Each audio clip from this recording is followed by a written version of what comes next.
Well, a very good Wednesday morning to you. This is Storm Team 7 meteorologist Malachi Rogers. We're going to give you a live update of Hurricane Irma as we've just gotten the 11 o'clock update in. I want to give you the latest on the storm, show you what's going on with it, what we think it will do, and what impact, if any, it will have on our weather as we the next several days. We take a look at the storm, and right now it is a very strong, very powerful Category 5 storm. That's the highest on the Saffir-Simpson scale, as we are looking at a storm that's about 185 mile an hour sustained winds. It is a strong storm. Again, moving to the west at about 16 miles an hour, heading towards Barbuda, actually past Barbuda as well as St. Martin's, heading more towards St. Thomas right now. And this is the loop that goes back all the way through early this morning as we're talking about midnight. So this is about a 12-hour loop, and you can see how that storm has just really kept its structure. You can see that well-defined eye, that center of circulation, as it continues to just move across the Caribbean, and it is a storm that is producing a lot of wind, a lot of rain as well. Kind of a closer view of the storm, a different look at it. You can see how close it is to San Juan, Puerto Rico. Right now, those outer bands are working through Puerto Rico. They're actually getting heavy rains, heavy downpours right now.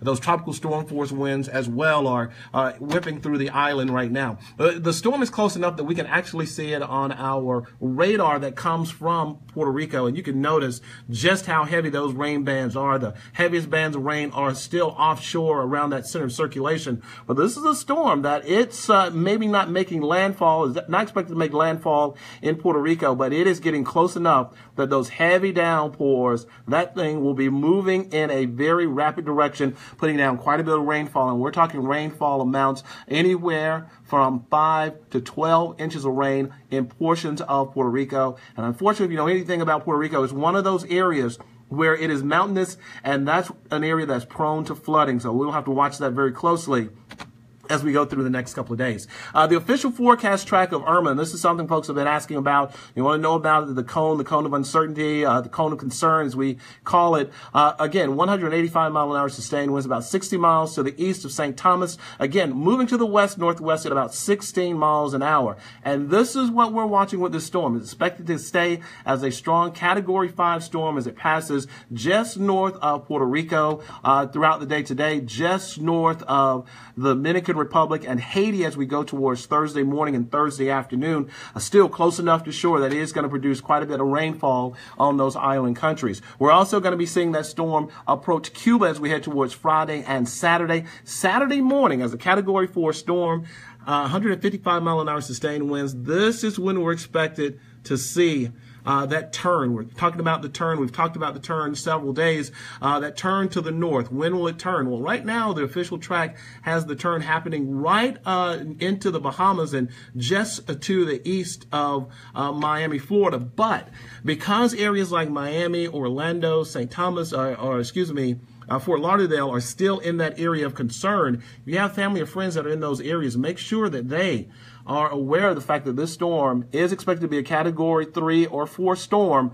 moving in their direction. And the timeline, again, this is Sunday night into Monday. Regardless of the direct path, don't pay so much attention to that middle path, but just keep in mind as that cone gets a little bit wider, we have a little more room for error as far as where the storm will be. It could be as far east as the Bahamas as we head towards Sunday and Monday, or it could be as far west as the Gulf of Mexico, the west coast of Florida. Right now, our forecast models have been favoring a trend and a track that takes it a little bit farther east, and we talk a lot about the forecast models, those computer models that have been loaded in. Let's take a quick look at the path of those models, and what we've seen with these models so far is that they've been very consistent and fairly accurate for about 3 days out. So we'll go right through those 3 days into Friday. The models are in pretty good agreement that this is a storm that's going to stay just offshore north of Puerto Rico, just offshore of the Dominican Republic and Haiti, and just offshore of Cuba as we head towards Friday evening. This, though, is when the storm starts to make that turn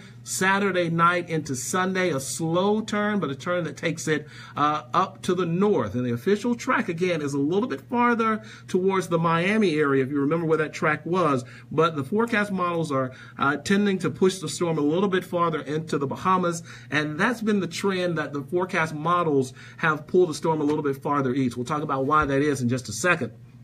For folks here in the Carolinas and Northeast Georgia, this is the time that we're looking at, 5 o'clock on Monday. And again, on Monday, the storm, whatever emerges, if it's a Category 3, 4, or 5 storm off the coast, could be off the coast of South Carolina and North Carolina as we head towards Monday morning, Monday afternoon. That's when we would start seeing the effects of that storm as those outer bands, again, start to move in. But I want to caution you, this is 6 days out, and so far, the models have been pushing the storm farther and farther to the east. And this is why. We're talking about steering currents. High pressure near Bermuda, that's what's been pushing the storm, guiding it to the west, if you will. Irma has tried to make those turns to the north, but is encountering a lot of hostility as the winds are being pushed back towards the east, to the west, I should say, pushing it along our east coast. And until the storm gets around that area, it's not going to be able to make that turn to the north. But as we keep looking at Irma, and this is our timeline Friday afternoon, you see Irma there as it's circled, but you also have another area down here. This is a newly formed tropical storm Jose, and Jose is going to have an impact on that high pressure. As Jose gets a little bit stronger, it's going to break down that high pressure to the north, and that's going to allow Irma a little bit of an alley to make that turn to the north. Again, if you remember the forecast models, we're talking Friday night into Saturday as the storm starts to make that turn as it approaches, and that's what we're seeing here. The other area of interest for us, and one of the other big players for us, will be that high pressure that's right now going to be by Sunday afternoon over the Midwest. That for us is going to be a big factor in whether or not this storm gets steered into the Carolinas or gets pushed farther out to sea. If that high pressure is a little bit stronger and a little bit farther north, then the storm is going to get pushed into the Carolinas. That's what we don't want. What we're looking at, though, is the storm a little bit farther south over, say, Arkansas, that center of circulation over maybe Tennessee. That would push the storm Irma out to sea, and that's what we'll be watching. That's why there's been so much inconsistency on our forecast model, and that's why the track has gone back and forth.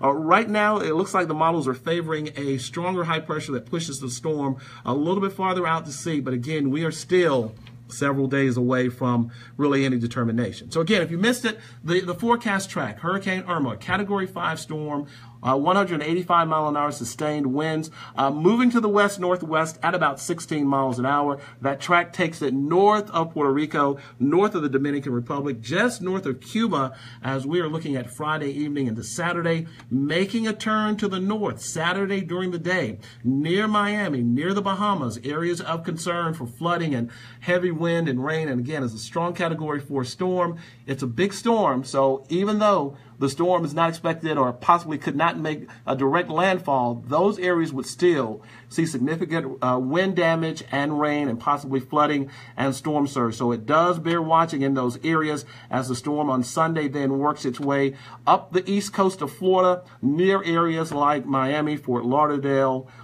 West Palm Beach, and then off the coast of Cape Canaveral as we head towards Monday evening, and then Monday into Tuesday. That's where the uncertainty really comes in as to where that storm is going and what impact it'll have. One of our forecast models, our rain model, shows us some of the rain potential from the storm, and there's Irma down there at the bottom of the screen. We're going to pick this up Wednesday morning at 11 a.m., continuing to bring massive amounts of rain to Cuba, to the Bahamas, to Florida, and then as we let this stop right around Monday morning, notice the storm center, and this is going off the official track, which has changed quite a bit over the last few days, keeps the storm off the coast of South Carolina, but notice that in the upstate, in western North Carolina and northeast Georgia, we are seeing rain, and obviously the heaviest rains, the heaviest winds would be closer to the coast. Areas like Charleston, Savannah, Hilton Head, Myrtle Beach would see heavy amounts of rain and wind with this system if it takes that path. So, of course, we'll be watching the system. We'll be watching the storm as it continues. Again, a very large, very impressive Category 5 storm. We'll be updating the storm as we get closer to the next couple of days. And again, within 3 days, 3 to 5 days, is what we're looking at. And again, here in the Carolinas, we're not in the cone as of this point. Obviously, we'll be watching and tracking that for you. And I'll have the very latest on the storm, the very latest on Irma, and the very latest on our weather concerning Irma coming up at noon. If you join us on 7 News at noon, that comes up in about 15 minutes. So we'll see you there. Okay, have a great day.